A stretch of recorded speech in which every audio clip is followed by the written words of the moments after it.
الرجل الأكثر إثارة للجدل على الإنترنت وصاحب الشهرة المليونية التي هزت العقول يخرج عن صمته في حوار غير متوقع. لماذا أعلن إسلامه فجأة؟ وكيف يرى أن الإسلام هو القوة الوحيدة القادرة على تدمير المنظومة أو ما يسميه بالماتريكس؟ في هذا الفيديو ستستمعون لحديثه الصادم عن انهيار الغرب، ولماذا يرى أن المسيحيين الملتزمين يغتبطون المسلمين على قوة وثبات عقيدتهم في وجه جنون العالم. Rather than making this a part two, I want to make this almost a continuation from the last podcast. Okay. So if you remember at the end of the podcast last time, I gave you a Quran. Yeah. Now this is very interesting because at the time you wasn't Muslim then. Yeah, that's right. And now, alhamdulillah, you are. Yeah. So first off, I want to say, welcome to Islam. Thank you. And secondly, what I want to say is, I know you've said a few times that you don't want to discuss Islam too much on podcasts. Yeah. And I completely understand that because at the end of the day, it's nothing to be ashamed of because we're all sinners and nothing can get anyone anything perfectly said. And even me being a born Muslim, and I'd like to say I have a vast amount of knowledge on Islam, regardless of what I say, there's still going to be people out there who comment back on what I say because people have different schools of thought, etc. So what I will say is just like the quiz shows where you got phone a friend, also the team are Muslim right now, so you've got phone a sheikh. So if you've got any answers, any questions that you want answered on this podcast today from a fellow Muslim right here, thank you. Or if I can't get the answer, we'll get the answer for you. Yeah, I'm studying it and I have a huge amount of respect for Islam, and it's one of the only subjects that I am passionate about that I don't know everything about. Everything else I'm interested in, I can sit and talk about for hours. Yeah. Or if I talk about Islam, I feel like there's people far more qualified than me, and I feel like it's disrespectful because I'm new to it. I'm a revert, and I'm trying to learn like everybody else. And yes, I'm famous, and yes, I'm well known, but my opinion isn't valid compared to someone who's a born Muslim or studied it harder than I have. So, everyone's opinions are valid. Of course, but I don't consider myself qualified. Yeah, fair enough. But how would you say it's shaped your life and your mentality? You know the best thing about Islam? The best thing about Islam is how simple it is because there's wrong and right. It's a simple religion. It's wrong and right. I mean, you look at other religions and it's also subjective now. Yeah. And that's why I've said many times on different podcasts that it's the last true religion. If you don't have a strong barrier, if you don't have a yes and a no, you don't have a religion. If you tolerate everything, you stand for nothing. And if you believe in God and you say, I believe in God, but I'm not a Muslim, I'm going to say, okay, that's fine. You're a Christian. What is Christianity anymore? What does it mean? You can go to a Christian country, and America, let's take, for example, and you'll get in more trouble for insulting George Floyd than you will for insulting Jesus Christ. Yeah, for sure. You can walk down walk down the street with a T-shirt saying Jesus is gay.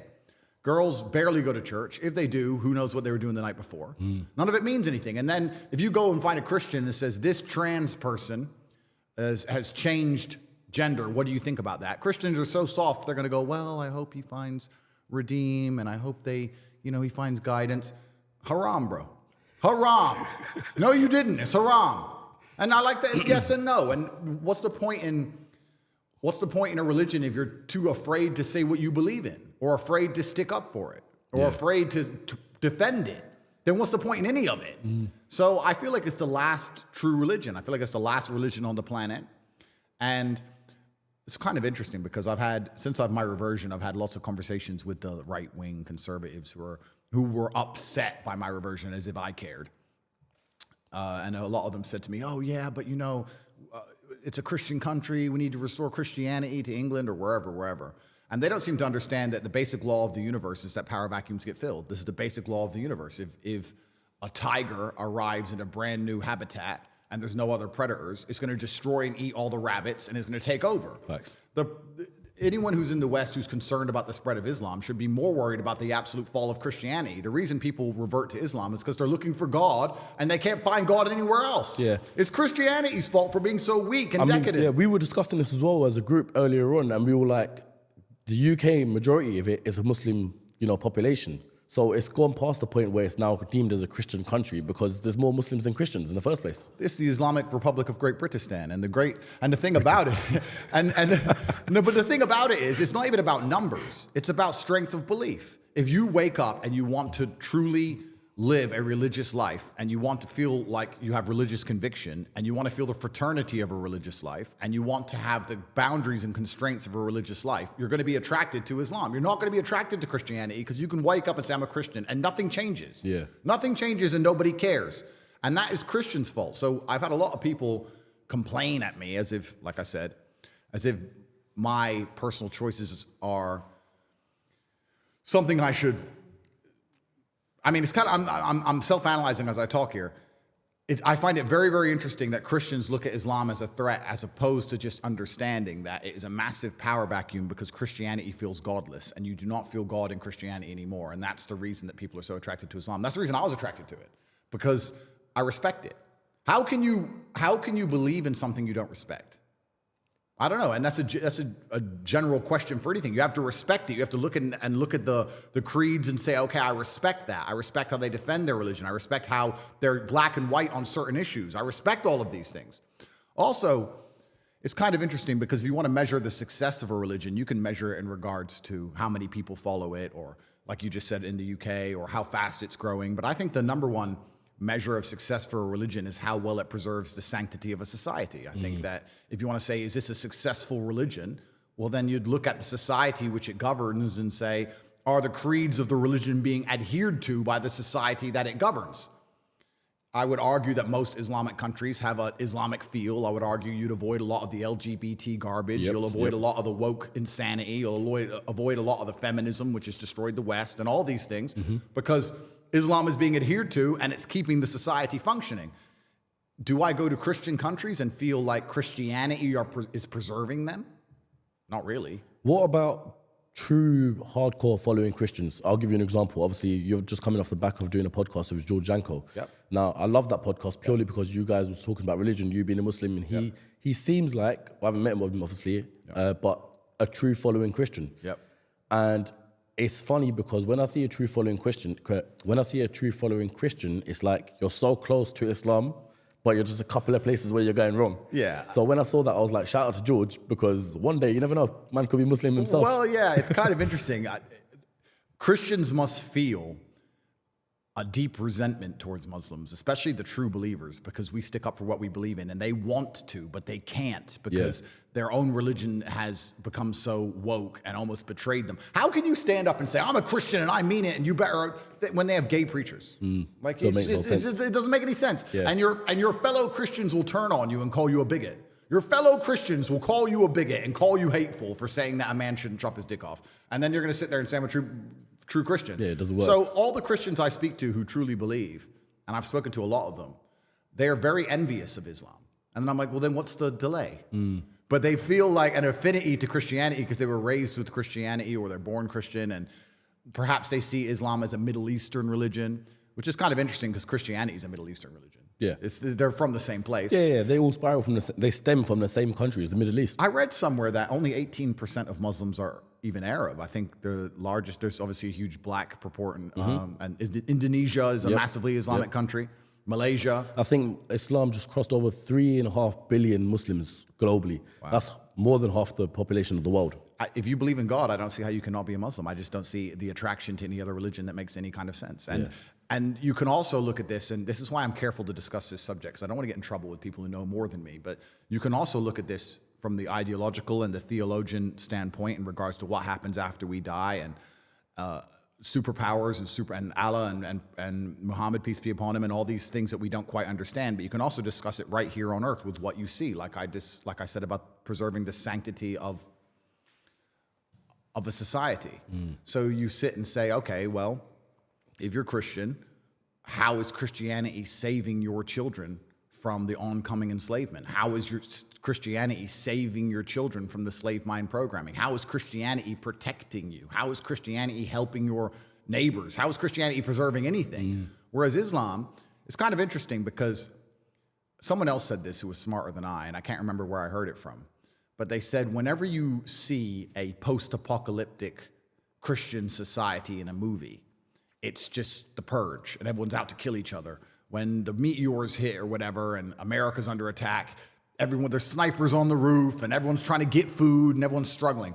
Whereas if you look at a post-apocalyptic Islamic society, which exists right now, they're on the earth right now, they function and people still love each other. And it's the belief in God that keeps them together. I mean, there's no legal system in Gaza that's stopping people from committing crime. It's God, and it's God alone. And then you sit and say, okay, well, the strength of that religion, even in the harshest possible conditions, can preserve, to a degree, the sanctity of society and human nature. I don't think a Christian country could do that. If you put a Christian country under the level of destruction Gaza's currently going through, I don't think people would sit and say, well, Jesus says I shouldn't steal. In fact, if you look at what happens during natural disasters in America, it's the absolute opposite. It's just looting and chaos. What is a Christian country anymore? I don't know. What is a Christian country?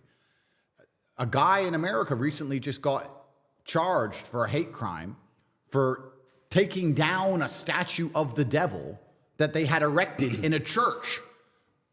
I'm mind blown. Like, statue of a devil in a church. They put a statue of the devil in a church. That one makes sense. He walked in there and ripped it down, and he's being charged with a hate crime.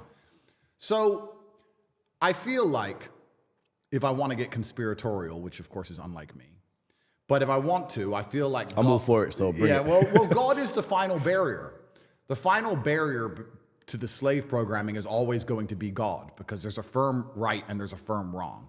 They're going to come along and convince us all that the sky is green, and it's unfortunate because slowly they're going to win. Right now, we laugh at the fact that a man can chop his dick off and become a girl. We laugh at that. But our great-grandchildren won't laugh at that idea. Unfortunately, slowly they're creeping in, and the only barrier to this insanity, the final protection, is God, the book that says yes and no, simple. So would you say, just a quick, sorry to disturb you there, would you say the answer to getting out of that and being part of the group where we don't believe what they say regardless is religion? Oh, it is, but it's only Islam. This is the point, because Christianity is under such heavy attack now, and they've watered it down and diluted it so deliberately. They've done that. They want to do it to Islam. They're going to try very hard, but it's not going to be easy. It's going to be a lot harder. Yeah. Whereas Christianity doesn't protect anything anymore. There's no firm right and there's no firm wrong. Exactly. Yeah. So that's why Christianity is under deliberate attack, because they don't want people to be religious. Because when you're religious, you're going to have a firm right and a firm wrong. Mm-hmm. The primary goal of the Matrix, and the primary goal is for them to get you in a position where you'll accept the slave programming regardless of what your own eyes tell you. That's their primary goal. Their primary goal is for you to walk through life with a mask on, full of vaccine, seeing everyone around you fully functioning and healthy and scared of a pandemic.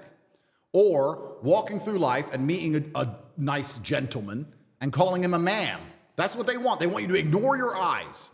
So, and it's unfortunate, they've already got a huge percentage of the populace there who will walk outside and see the sky is blue, watch the news and being told it's pink, and look at it and go, oh, I must have made a mistake. Yeah, it's it must have made a mistake, yeah. So that's their primary goal, and religion prevents that. So they've come along and they've deliberately assaulted God, and they've assaulted the Christian faith, and it was a test for the Christian people to stand up and resist, and they failed. So when they complain now about Islam conquering Western nations, I say, well, you failed. You failed. It's now a power vacuum. Power vacuums get filled, and anybody with a true heart and true conviction who truly wants to respect God is going to be attracted to the Islamic faith, because you have failed.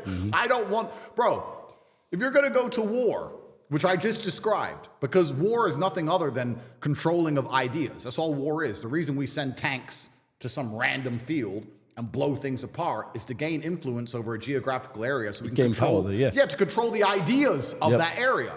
So I just described a war to you. It's a spiritual war, but it is a genuine war. If I'm going to go to war against Satanists who are going to try and poison my children and enslave me, who do I want on my team? Think about it. You're about to go into a bar fight. You want to roll with the G's, or you want to roll with a bunch of pussies? It's a war. And if every time I say to Christians, bro, look what they're doing to Christianity, and their answer is, I pray for them. Bro, no. Haram. It's interesting. It's interesting because speaking about it now, everything you just said there is pretty much written in the Quran, that there's going to be a war coming against the Muslims versus the rest, in the sense of, well, they're going to try and take everyone away from Islam and try and do that. But obviously the true Islams are going to stay there. Now, it's interesting because with recent technologies, what I've heard in Islam is that the way they try to do it is they want to combine technology with human to create the same power as God. Yeah. Right? Now, I look at things like, this might be a conspiracy once again, but the new Apple Vision Pro that's just come out. Yeah. I look at that and thinking, so you basically want everyone to wear headsets out and about around the whole world and just live, that's fully living in the Matrix. In the Matrix, bro, yeah. It's scary. And like I said, we will laugh at that. But as technology progresses and our children's children, you're right. People are going to be living completely in a digital world with little glasses on. Yeah. I mean, I'm not going to lie to you. I've seen the Apple Vision Pro. I've seen some of the things it can do. I refuse to put it on because I have balls, so I can't. But once they reduce it to, let's say, the size of my sunglasses. Yeah, then it's going to be scary. It's going to be crazy. Yeah. Right? So, and that's where technology is going. It's heading in one direction. And that's actually the most interesting thing, because empires rise and fall. And we can discuss the falling of the Western Hemisphere at length. But usually geopolitically, as empires rise and fall, another empire comes and fills the vacuum, as we talked about power vacuums. And I feel like this is the first time in human history where, as the Western Empire falls, which it is, it's going to be replaced with this global technological enslavement program. Yeah. There's going to be some server somewhere in Angola where no one knows where it is, and it's going to control everything and everybody. And it's not just a matter of geopolitical influence waning and politicians falling and things like used to happen before. It's actually a lot more scary. And the globalism is coming, and it can't be avoided. And I guess it's kind of like gunpowder technology like this. You can't avoid its progression. It's going to be used. It can be used for good. It can be used for bad. How do you try and prepare yourself for that and counter it? It's super interesting. And we need God more than ever, that's for sure. الحقيقة لا تحتاج إلى صراخ، بل إلى عقل يتفكر وقلب يبحث عن اليقين. إذا أعجبكم الفيديو لا تنسوا الإعجاب والاشتراك لتكونوا جزءا من عائلتنا.